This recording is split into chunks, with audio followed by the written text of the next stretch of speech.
ഞാൻ മനസ്സിലാക്കിയത് goodness T വിക്ക് രാഷ്ട്രീയമില്ലെന്നാണ്. നിങ്ങൾ വളരെ പൊളിറ്റിക്കലി പോയിൻറ്റഡ് ആയിട്ടുള്ളൊരു ക്വസ്റ്റ്യൻ ഒരു ദേശത്തോടു കൂടി ചോദിക്കുമ്പോൾ ഞാനതിന് ഉത്തരം പറയുന്നില്ല. ഏത് പാർട്ടി എന്നുള്ളതല്ല പ്രധാനപ്പെട്ട കാര്യം, ജനങ്ങൾക്ക് വേണ്ടി നിലകൊള്ളുന്ന ഒരു ഭരണ സംവിധാനം ഇവിടെ ഉണ്ടാകണം. ഞങ്ങൾ ഏറ്റവും കൂടുതൽ ഫേസ് ചെയ്യുന്ന ഒരു പ്രശ്നമെന്ന് പറയുന്നത് കുടിയിറക്കമാണ്. ഏറ്റവും അടിസ്ഥാനപരമായ ജനങ്ങളുടെ അവകാശങ്ങൾ പോലും ജാതിയും മതത്തെയും ഒക്കെ മാനദണ്ഡമാക്കുന്ന സാഹചര്യമാണ്. എന്നാൽ ഇവിടെ കാണുന്ന ഒരു ഏറ്റവും ശോചനീയമായിട്ടുള്ള അവസ്ഥ എന്ന് പറഞ്ഞാൽ മനുഷ്യജീവന് തെല്ലും വില കൽപ്പിക്കുന്നില്ല. മതഭീകരവാദത്തെ ഒരിക്കലും നമുക്ക് പ്രോത്സാഹിപ്പിക്കാൻ സാധിക്കുകയില്ല. ആളുകളുടെ ജീവനും സ്വത്തിനും ബുദ്ധിമുട്ടുണ്ടാകുന്ന ഒരു സാഹചര്യം ഉണ്ടെങ്കിൽ അതിനെ കൊല്ലുക തന്നെയാണ്. കാടിൻ്റെ വിസ്തൃതി വർദ്ധിപ്പിക്കുവാനുള്ള ഒരു ഗൂഢതന്ത്രം ഇപ്പോൾ നടക്കുന്നുണ്ട്. ഒരു മൾട്ടി സ്പെഷ്യാലിറ്റി ഹോസ്പിറ്റലിൻ്റെ സൗകര്യം മറിയൂരില്ല എന്നുള്ളത് സത്യമാണ്. മതേതരത്വം ഏത് മതത്തിൽ വിശ്വസിക്കുവാനും ആ മതം പ്രഘോഷിക്കുവാനുമുള്ള അവകാശമുണ്ടാകണം. എന്ന് വെച്ചാൽ ജീവിക്കുന്നില്ലെന്ന് വെച്ചാൽ ജീവിക്കുന്നുണ്ട്, ചത്തതിനൊക്കുമേ ജീവിച്ചിരിക്കലും എന്നുള്ള ഒരു അവസ്ഥയാണ്. ദൈവത്തിന് മാത്രമേ ഈ നാടിന് രക്ഷിക്കാൻ സാധിക്കുകയുള്ളൂ.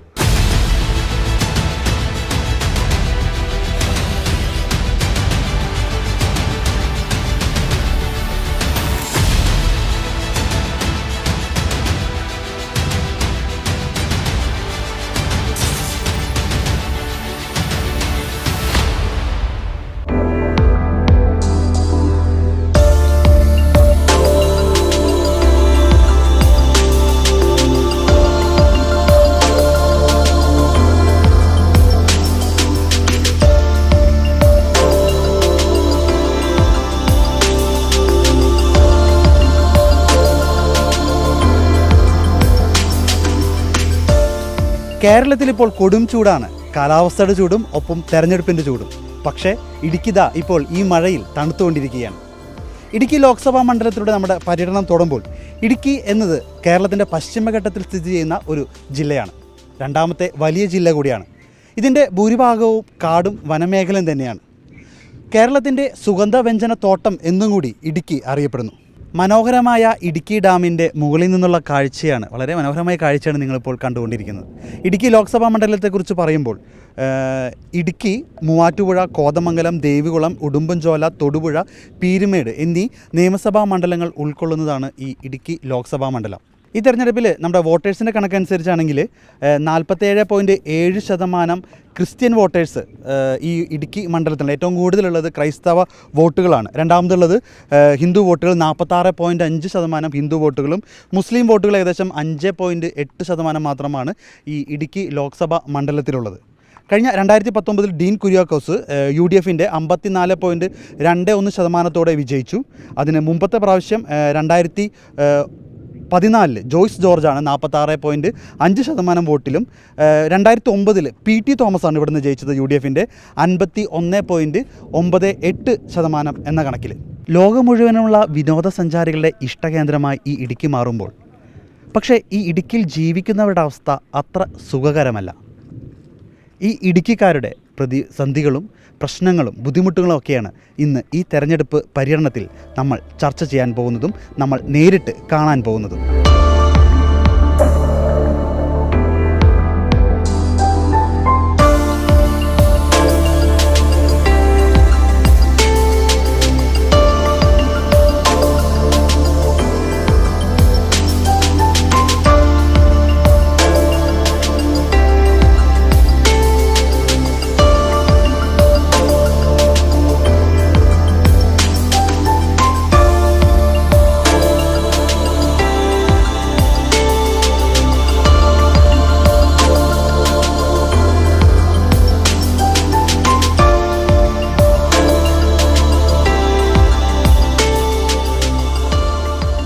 തെരഞ്ഞെടുപ്പിലെ ക്രൈസ്തവ ശബ്ദം. ഇടുക്കി ലോക്സഭാ മണ്ഡലത്തിലൂടെയുള്ള ഈ പര്യടനത്തിൽ നമ്മളിപ്പോൾ എത്തിയിരിക്കുന്നത് ഇടുക്കി ലോക്സഭാ മണ്ഡലത്തിൻ്റെ പടിഞ്ഞാറേ അറ്റത്ത് സ്ഥിതി ചെയ്യുന്ന കാന്തല്ലൂർ, മറയൂർ എന്ന മനോഹരമായ പ്രദേശങ്ങളിലാണ്. ഇന്ത്യയിലെ തന്നെ ഏറ്റവും മികച്ച ടൂറിസ്റ്റ് വില്ലേജായി പ്രധാനമന്ത്രി കാന്തല്ലൂർ പഞ്ചായത്തിനെ പ്രഖ്യാപിച്ചിട്ടുണ്ട്. എന്നാൽ ഈ ഒരു ലോക്സഭ തെരഞ്ഞെടുപ്പ് അടുക്കുമ്പോൾ ഈ കാന്തല്ലൂർ, മറയൂർ പ്രദേശങ്ങളിലെ ഇവിടെ ജീവിക്കുന്ന മികച്ച ടൂറിസം കേന്ദ്രമായി കേന്ദ്ര സർക്കാർ പ്രഖ്യാപിച്ച ഈ കാന്തല്ലൂരിലെ ജനങ്ങൾ മികച്ച ജീവിത നിലവാരം പുലർത്തുന്നുണ്ടോ? ഇവർ അഭിമുഖീകരിക്കുന്ന പ്രശ്നങ്ങളൊക്കെ എന്താണ്? ഇന്ന് നമുക്കത് നോക്കാം. ഇന്ത്യയിലെ തന്നെ ഏറ്റവും മികച്ച ടൂറിസം വില്ലേജായി പ്രധാനമന്ത്രി പ്രഖ്യാപിച്ചാണ് ഈ കാന്തല്ലൂർ പഞ്ചായത്ത് എന്ന് പറയുന്നത്. പക്ഷേ ഇവിടെ ജീവിക്കുന്ന നിങ്ങളുടെ അവസ്ഥ അത്ര മികച്ചതാണോ എന്നാണ് പറയാനുള്ളത്? അതിനെക്കുറിച്ച് പറയുകയാണെങ്കിൽ ഇവിടെ 90% കർഷകരാണ്. ഈ കർഷകർ കഷ്ടപ്പെട്ടുണ്ടാക്കുന്ന സാധനം വന്യമൃഗശല്യം കൊണ്ട് ഒറ്റ രാത്രി കൊണ്ട് തന്നെ മുഴുവൻ ഇല്ലാണ്ടായി പോവുകയാണ്. അതുകൊണ്ട് കർഷകർ പ്രതിസന്ധിയിലാണ്. അതുപോലെ തന്നെ ഇവിടുത്തെ എത്ര ഉൽപ്പാദനം ഉണ്ടായാലും ഒരു മാർക്കറ്റിംഗ് ഇല്ല. വിത്തളിപ്പാണ്. ഇത് തമിഴ്നാട് പോയിട്ട് തിരിച്ചിരിട്ട പാലക്കാട് വഴിയാണ് കേരളത്തിൽ വരുന്നത്. അതുകൊണ്ട് നമുക്ക് ഭയങ്കര ബുദ്ധിമുട്ടാണ്. എനിക്ക് പറയാനുള്ളതെന്ന് വെച്ചിട്ടുണ്ടെങ്കിൽ നമ്മളുടെ കരിമ്പ് കർഷകർ ഇപ്പം നിങ്ങൾക്ക് അറിയാം, ഇവിടെ ഈ കർഷകർ അഭിമുഖീകരിക്കുന്ന ഏറ്റവും വലിയ പ്രശ്നം എന്ന് പറഞ്ഞു കഴിഞ്ഞിട്ടുണ്ടെങ്കിൽ ഇവർ ഉൽപ്പാദിപ്പിക്കുന്ന സാധനങ്ങൾക്ക് കൃത്യമായ വില കിട്ടുന്നില്ല എന്നുള്ളതാണ് ഏറ്റവും വലിയ ഒരു പ്രധാന പ്രശ്നം. പിന്നെ മറ്റൊന്നെന്ന് പറയുന്നത്, നമ്മൾ കഷ്ടപ്പെട്ട് എങ്ങനെയെങ്കിലും ഉൽപ്പാദിപ്പിക്കാമെന്ന് വെച്ചാൽ തന്നെ വന്യമൃഗങ്ങൾ വന്ന് ഒരു നിമിഷം കൊണ്ട് അതില്ലാതാക്കി പോകും. അപ്പോൾ ഒരു പരിധി വരെ അവരോട് നമ്മൾ സ്നേഹമില്ലാഞ്ഞിട്ടല്ല കേട്ടോ, പക്ഷേ നമ്മളുടെ കഷ്ടപ്പാടുകൾ അത്രയും ബുദ്ധിമുട്ട് ഏറിയതാണ്, ചിലവേറിയതാണ്. പക്ഷേ അതിനനുപാതികമായിട്ട് നമുക്ക് മുന്നേറാൻ പറ്റുന്നില്ല. ഇപ്പം നമ്മൾ നാടുകളിലേക്ക് പോകുന്നില്ല, ഗ്രാമങ്ങളെ സംബന്ധിച്ചിടത്തോളം കൃഷിയെ ആശ്രയിച്ച് ജീവിക്കുന്ന വ്യക്തികളായതുകൊണ്ട് കൃഷിക്ക് അനുബന്ധമായിട്ടുള്ള അല്ലെങ്കിൽ അതിന് ആനുകൂല്യം ലഭ്യമല്ല എന്നുള്ളതാണ് ഏറ്റവും വലിയ സങ്കടകരമായിട്ടുള്ള അവസ്ഥ. പിന്നെ ഈ പ്രദേശത്ത് ഏറ്റവും കൂടുതൽ ആളുകൾ ഇപ്പോൾ നമ്മൾ നിൽക്കുന്നത് കീഴാന്തൂർ എന്ന് പറയുന്ന സ്ഥലത്താണ്. ഇത് ശീതകാല പച്ചക്കറികളുടെ കേന്ദ്രമാണ്. തൊട്ട് താഴെ പയസ്നഗർ, ദിണ്ടുകൊമ്പ്, കോവിൽക്കടവ് പ്രദേശങ്ങളിൽ ഏറ്റവും കൂടുതൽ ആളുകൾ ആശ്രയിക്കുന്നത് പശു വളർത്തലാണ്. ഇവിടെ ഏറ്റവും ശോചനീയമായ അവസ്ഥ എന്ന് പറയാൻ നല്ലൊരു മൃഗാശുപത്രി ഇല്ല എന്നുള്ളത്. മൃഗങ്ങൾക്ക് രോഗം വന്നു കഴിഞ്ഞാൽ ചികിത്സിക്കാൻ ഡോക്ടേഴ്സ് ഇല്ല. ഇനി അഥവാ അവരെ വിളിച്ചുകൊണ്ട് വന്നാൽ എന്തിനാണ് അവർ ചികിത്സിക്കുന്നതെന്ന് പോലും അവർക്കറിയില്ല. അവർ വന്ന് 1-2 ഇഞ്ചക്ഷൻ എടുക്കും, തൊട്ടടുത്ത നിമിഷം പശു വീഴും, ചത്തുപോകും. ഇതൊരു വല്ലാത്ത അവസ്ഥയാണ് ഇപ്പോൾ ഏറ്റവും കൂടുതൽ ക്ഷീരവികസനവുമായിട്ട് ബന്ധപ്പെട്ട് ക്ഷീര കർഷകർ അനുഭവിക്കുന്ന ഏറ്റവും വലിയ പ്രശ്നമാണ്. അപ്പോൾ അങ്ങനെ വരുമ്പോൾ ഒരു രീതിയിലും പിടിച്ചു നിൽപ്പില്ലാത്ത ഒരു അവസ്ഥയിലൂടെയാണ് കാന്തല്ലൂരിലെ ആളുകൾ പോയിക്കൊണ്ടിരിക്കുന്നത്. എന്ന് വെച്ചാൽ ജീവിക്കുന്നില്ല എന്ന് വെച്ചാൽ ജീവിക്കുന്നുണ്ട്, ചത്തത് നോക്കുമേ ജീവിച്ചിരിക്കലും എന്നുള്ള ഒരു അവസ്ഥയാണ് ചുരുക്കി പറഞ്ഞാൽ. പിന്നെ ഓരോ തെരഞ്ഞെടുപ്പ് കാലഘട്ടം വരുമ്പോഴും ഓരോ രാഷ്ട്രീയക്കാരും ഉന്നയിക്കുന്ന ആ ഒരു ആദർശം പിന്നീട് പ്രയോജനത്തിൽ വരുത്തുന്നില്ല എന്നുള്ളതാണ് മറ്റൊരു പ്രധാന പ്രശ്നം. പിന്നെ ജലസേചനവുമായിട്ട് ബന്ധപ്പെട്ട് വരുമ്പോൾ നമുക്ക് മുകളിൽ ഷോലൈ ഹെവൻ എന്ന് നമുക്ക് നല്ല ഒരു മന്നവൻ ഷോല നമുക്കവിടെ അവിടെ ഉണ്ട്. അവിടെ നല്ല ജലസ്രോതസ്സാണ് ഉള്ളത്. പക്ഷേ താഴേക്ക് ഒഴുകി വരുന്തോറും മലിനമായിട്ടുള്ള ജലമാണ് ആളുകൾ കുടിക്കുന്നത്. ഇതിനെ വേണ്ടത്ര രീതിയിൽ ഒന്ന് തടയണ കെട്ടി നിർത്തിക്കൊണ്ട് നല്ല രീതിയിൽ കൃഷി ഇടങ്ങളിലേക്ക് ജലസേചനം എത്തിക്കാൻ ശ്രമിച്ചാൽ, അതിനുള്ള ഫണ്ടുണ്ട്, അത് വേണ്ട രീതിയിൽ ശ്രമിച്ചാൽ ആളുകൾക്ക് അന്യം നിന്ന് പോകത്തില്ല ഈ കൃഷികളൊന്നും. ഇനിയിപ്പോൾ ഒരു 2-3 വർഷക്കാലം കഴിഞ്ഞാൽ കരിമ്പ് എന്ന് പറയുന്നത് കാന്തല്ലൂർ പഞ്ചായത്തിൽ അന്യം നിന്ന് പോകും. മറയൂർ പഞ്ചായത്തിലും ഏകദേശം അതേ സ്ഥിതി തന്നെയാണ് നിലനിൽക്കുന്നത്. കാരണം എന്താണെന്ന് വെച്ച് കഴിഞ്ഞാൽ അതിൻ്റെ ജോലിഭാരം കൂടുതലാണ്, അതിനനുസരിച്ചുള്ള വില കിട്ടുന്നില്ല. പറഞ്ഞ പോലെ തമിഴ്നാട്ടിൽ നിന്ന് കള്ളശർക്കര കയറി വരുന്നുണ്ട്. അപ്പോൾ ഈ പ്രശ്നത്തിന് ഒരു പരിഹാരം കാണാൻ തീർച്ചയായിട്ടും ഗവൺമെൻറ്റിന് സാധിക്കും. പക്ഷേ അതൊന്ന് കാണാൻ ഇവർ ശ്രമിച്ചാൽ ഇത് നടക്കും. അത് ശ്രമിക്കുന്നില്ല എന്നുള്ളതാണ് ഏറ്റവും വേദനാജനകമായിട്ടുള്ള കാര്യം. എന്ന് വിചാരിച്ച് ഒന്നും ചെയ്യുന്നില്ല എന്ന് നമ്മൾ കണ്ണടച്ച് പറയുകയല്ല. ഇപ്പോൾ ചേച്ചി ഒരു പഞ്ചായത്തിലെ ജനപ്രതിനിധിയായിരുന്നു അല്ലേ? അപ്പോൾ ഇപ്പോൾ ഇവിടെ ആണെങ്കിൽ LDFും UDF ഒക്കെ കഴിഞ്ഞ 10 വർഷമായിട്ട് മാറി മാറി ജനപ്രതിനിധികൾ ലോക്സഭാ തലത്തിലൊക്കെ വന്നിട്ടുണ്ട്. അപ്പോൾ ഇവർ എത്രത്തോളം അവരുടെ വാക്ക് ഈ ഒരു പ്രശ്നങ്ങളൊക്കെ ഇതിനു മുമ്പും ഉന്നയിക്കപ്പെട്ടിട്ടുള്ളതല്ലേ? അപ്പോൾ അത് പരിഹരിക്കാനായിട്ട് എത്രത്തോളം ഇപ്പോഴത്തെ ജനപ്രതിനിധികൾ, ഇപ്പോൾ കഴിഞ്ഞ 10 വർഷമായിട്ട് നോക്കുകയാണെങ്കിൽ LDFും UDFും ഇവിടെ ഉണ്ടായിട്ടുണ്ട്. അപ്പോൾ എത്രത്തോളം അവർ ആത്മാർത്ഥത കാണിച്ചിട്ടുണ്ട്? ഇതിൽ ആത്മാർത്ഥത കാണിച്ചിട്ടുണ്ടെന്ന് പറഞ്ഞാൽ എൻ്റെ അനുഭവത്തിൽ ഞാൻ പറയുകയാണെങ്കിൽ, ഞാൻ മെമ്പറായിരുന്ന 2010-15 കാലഘട്ടത്തിലാണ്. അപ്പോൾ മറയൂർ വെച്ചിട്ട് ഒരു കച്ചവടക്കാരനെ ആന ചവിട്ടിക്കുന്നൊരു സംഭവം ഉണ്ടായി. ഞങ്ങൾ ജനപ്രതിനിധികളെല്ലാവരും കൂടെ കൂടി, പിന്നെ നാട്ടുകാരെല്ലാവരും കൂടെ കൂടിയിട്ട് ബോഡി അടക്കം ചെയ്യാൻ സമ്മതിക്കാതെ നമ്മളവിടെ ഒരു സമരം നടത്തി. ഒത്തിരി ജനങ്ങൾ അതിനകത്ത് പങ്കാളികളായിരുന്നു. പക്ഷേ അതിനകത്ത് കണ്ട ഒരു പ്രശ്നം എന്താണെന്ന് വെച്ചിട്ടുണ്ടെങ്കിൽ, ആ കുടുംബക്കാർക്ക് എന്തോ ഒരു ചെറിയ ആനുകൂല്യം കൊടുക്കാമെന്നുള്ള ധാരണയിൽ അവർ സമവായപ്പെട്ടപ്പോൾ ആ പ്രശ്നം അവിടെ പരിഹരിക്കുകയുണ്ടായി. യഥാർത്ഥത്തിൽ ഒരു മനുഷ്യൻ്റെ നഷ്ടത്തിന് കേവലം 5 അല്ലെങ്കിൽ 10 ലക്ഷം രൂപ കൊടുത്തത് കൊണ്ട് ആ മനുഷ്യൻ്റെ നഷ്ടമല്ലാതാകുന്നില്ല. എന്നാൽ ഇവിടെ കാണുന്ന ഒരു ഏറ്റവും ശോചനീയമായിട്ടുള്ള അവസ്ഥ എന്ന് പറഞ്ഞാൽ, മനുഷ്യജീവന് തെല്ലും വില കൽപ്പിക്കുന്നില്ല. ഒരു ആനയോ അല്ലെങ്കിൽ ഒരു കുരങ്ങ് പോലും, ഞാനതിനെ ചെറുതാക്കി പറയുകയല്ല കേട്ടോ, അതിനെന്തെങ്കിലും ഒന്ന് ജീവഹാനി സംഭവിച്ചു കഴിഞ്ഞാൽ ഇവിടെ മനുഷ്യനെതിരെ കേസെടുക്കും. അതേസമയം ഒരു മനുഷ്യനെ ദാരുണമായിട്ട് ചവിട്ടിക്കൊന്നാൽ ആനയ്ക്കെതിരെ കേസില്ലല്ലോ. ഇല്ല. അപ്പോൾ നഷ്ടമാർക്കുക ആ ഒരു കുടുംബത്തിനാണ്. അപ്പോൾ അങ്ങനെ വരുമ്പോൾ വേണ്ടത്ര രീതിയിലുള്ള പരിഗണന കിട്ടുന്നില്ലെന്ന് തന്നെയാണ് എനിക്ക് എൻ്റെ അനുഭവത്തിൽ നിന്ന് ഞാൻ പറയുന്നത്. വിനോദസഞ്ചാരികളുടെ ഇഷ്ട സ്ഥലമാണ് കാന്തല്ലൂർ അല്ലേ? പക്ഷേ ഇവിടുത്തെ ജീവിക്കുന്ന നിങ്ങൾക്ക് വലിയ കഷ്ടപ്പാടാണ്. അതായത് വിനോദസഞ്ചാരികളെന്ന് പറയുമ്പോൾ വിദേശത്ത് നിന്ന് വരുന്ന കേരളത്തിൽ നിന്നും തമിഴ്നാട്ടിൽ നിന്നും ഒറ്റേറെ ആൾക്കാർ വരുന്നുണ്ട് ഇവിടെ. എന്നാൽ പോലും ഇവിടെ ഇരിക്കുന്ന കർഷകർക്ക് ഒരു സംരക്ഷണമില്ല. ഇവിടെ ഇരിക്കുന്ന ഭൂരിപക്ഷം ആളുകളും, അതായത് 99% കർഷകരാണ്. ഈ കർഷകർ ഉൽപ്പാദിക്കുന്ന ഒരു വിളകളും നമുക്ക് കറക്റ്റായിട്ട് എത്തിക്കാൻ കഴിയാത്തൊരു സാഹചര്യമാണ്. കാരണമൊന്നുമില്ല, വന്യമൃഗത്തിൻ്റെ ശല്യം. ഇത് ഞങ്ങൾ ഫോറസ്റ്റിൻ്റെ അധികാരത്തോട് ഞങ്ങൾ പറയുമ്പോൾ അവരെ പറയുന്നത് വന്യജീവികൾ ജീവിക്കുന്ന സ്ഥലത്താണ് നിങ്ങളെ ഇവിടെ പാലിപ്പിക്കുന്നതെന്നാണ് പറയുന്നത്. ആ ഉദ്ദേശം വേറൊന്നുമില്ല. ഇപ്പോൾ ആകെ നിങ്ങൾ കാണുമ്പോൾ ഇവിടെ താഴെ കാണുന്ന ഈ ഫോറസ്റ്റിൻ്റെ ഏരിയയിൽ ഏറ്റവും കൂടുതൽ ബിൽഡിങ്ങൊക്കെ പണിഞ്ഞുകൊണ്ടിരിക്കുന്നത് ഫോറസ്റ്റാണ്. ഫോറസ്റ്റ് അവർ കെട്ടിടങ്ങൾ കെട്ടിയിട്ട് അവിടെ ഇരിക്കുന്ന വന്യമൃഗങ്ങളിൽ ഇവിടെ നമ്മൾ കൃഷി സ്ഥലത്തിൽ ഓടിക്കുന്നതും, കർഷകർ നിങ്ങൾ മറ്റേ വന്യമൃഗങ്ങൾ ജീവിക്കുന്ന സ്ഥലത്താണ് നിങ്ങൾ ജീവിക്കുന്നത് പറഞ്ഞിട്ട് തെറ്റിദ്ധാരണ ഉണ്ടാക്കി ഗവൺമെൻറ്റിന് വേറൊരു വിധത്തിൽ ചിന്തിക്കാൻ പറഞ്ഞിട്ട് ഞങ്ങളെ ഇവിടെ നിന്ന് കുടിയൊഴിപ്പിക്കാനൊരു ശ്രമത്തിലാണ് സമ്മതിക്കുന്നത്. മറയൂർ ശർക്കര എന്ന് പറയുന്നത് കേരളം മുഴുവൻ പേര് കേട്ട ഒന്നാണ്.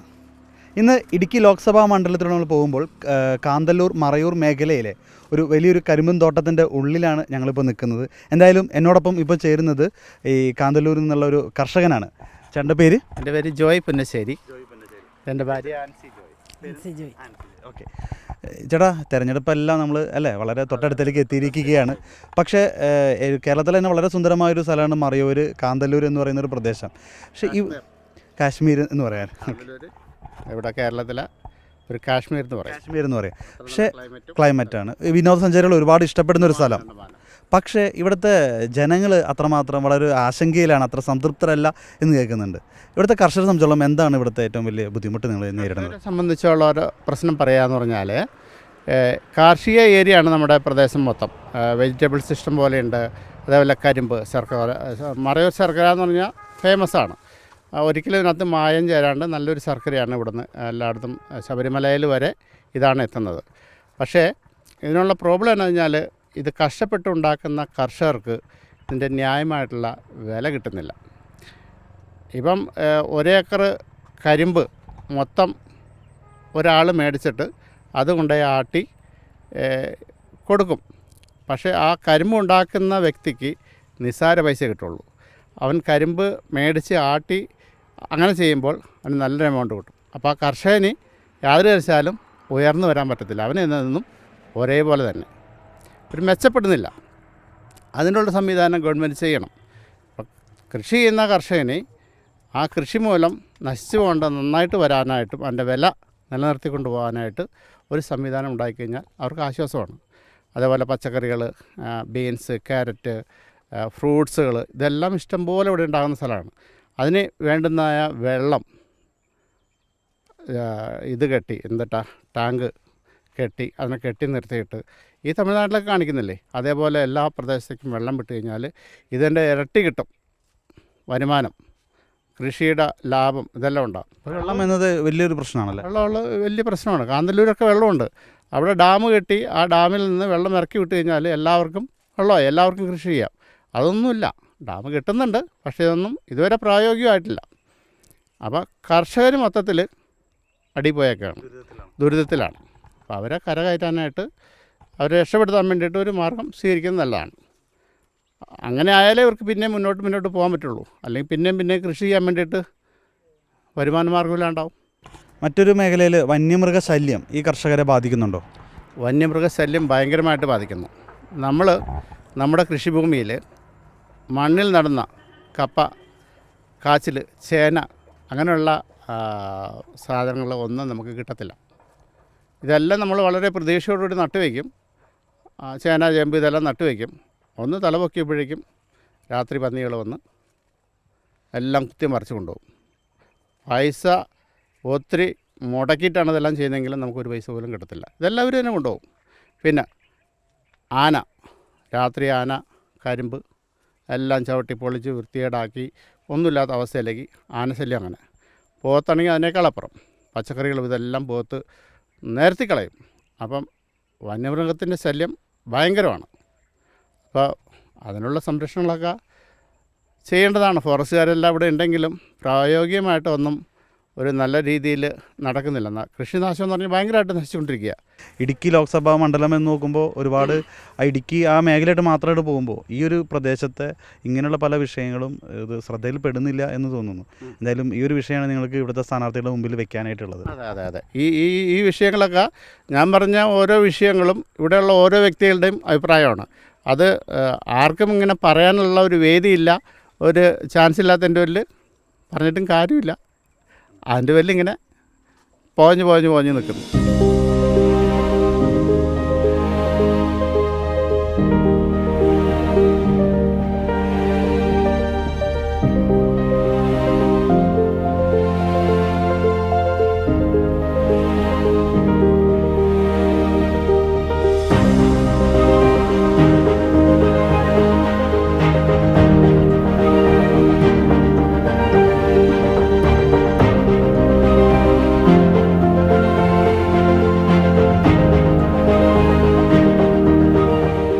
നമ്മളോടൊപ്പം ഇപ്പോൾ ചേരുന്നത് LDFിൻ്റെ സ്ഥാനാർത്ഥി ശ്രീ ജോയ്സ് ജോർജ് സാറാണ്.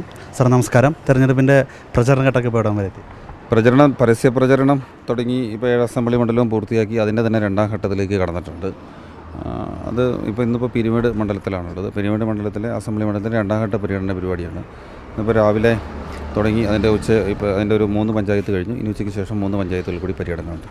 ജനങ്ങളുടെ പ്രതികരണമൊക്കെ എങ്ങനെയുണ്ട്? വളരെ നല്ല പോസിറ്റീവായിട്ടുള്ള പ്രതികരണമാണുള്ളത്. ഈ തെരഞ്ഞെടുപ്പിൽ കേരളത്തിൻ്റെയും ഇന്ത്യയുടെയും പൊതു സാഹചര്യത്തിൽ നിലപാടുള്ള ആളുകൾ പാർലമെൻറ്റിൽ എത്തണം എന്നുള്ളതാണ്. പ്രത്യേകിച്ച് ഇവിടെ നമ്മളുടെ BJPയുടെ നേതൃത്വത്തിലുള്ള ഗവൺമെൻറ് ഭരണഘടനാ തത്വങ്ങളെ ആകെ അട്ടിമറിക്കുന്ന ഒരു സാഹചര്യമാണുള്ളത്. അപ്പോൾ ഭരണഘടനാ തത്വങ്ങളെ അട്ടിമറിക്കുന്ന, പ്രത്യേകിച്ച് ഏറ്റവും അടിസ്ഥാനപരമായ ജനങ്ങളുടെ അവകാശങ്ങൾക്ക് പോലും ജാതിയും മതത്തെയും ഒക്കെ മാനദണ്ഡമാക്കുന്ന സാഹചര്യമാണുള്ളത്. ന്യൂനപക്ഷങ്ങൾ പൊതുവെ, അത് ഒരു ന്യൂനപക്ഷമല്ല, മുസ്ലിം ന്യൂനപക്ഷം മാത്രമല്ല, എല്ലാ ന്യൂനപക്ഷങ്ങളും വല്ലാത്ത പ്രതിസന്ധിയെ നേരിടുന്നൊരു ഘട്ടത്തിലാണുള്ളത്. അങ്ങനെയുള്ള സാഹചര്യത്തിൽ കൃത്യതയോടുകൂടി മതനിരപേക്ഷതയ്ക്കനുസരിച്ച് നിലപാട് സ്വീകരിക്കാൻ പറ്റുന്ന പാർലമെൻറ്റ് അംഗങ്ങളുണ്ടാവണം.